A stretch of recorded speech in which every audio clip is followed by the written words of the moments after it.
আলিফের আজকে চোখ নাই। গতকালকে তার সাথে দেখা করতে গিয়েছিলাম।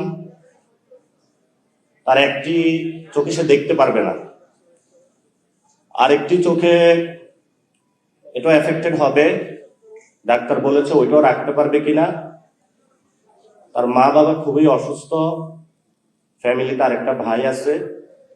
ও বারবার একটা কথা বলে যে আমাদের বাক স্বাধীনতা হরণ করা যাবে না। আজকে আমি আলিফের প্রতি সহমর্মিতা জানিয়ে এখানে ব্যান্ডেজটা লাগিয়েছি বাংলাদেশকে দেখানোর জন্য যে যেখানে আমাদের একটি জুলাই সনদ বাস্তবায়ন হওয়ার কথা ছিল, যেখানে আমাদের যে ভাইদেরকে শহীদ করা হয়েছে তাদের হত্যাকাণ্ডের বিচার হওয়ার কথা ছিল, যাদের হাত কেড়ে নেওয়া হয়েছে, পা কেড়ে নেওয়া হয়েছে, চোখ কেড়ে নেওয়া হয়েছে, সেই মানুষগুলোর সুচিকিৎসা হওয়ার কথা ছিল।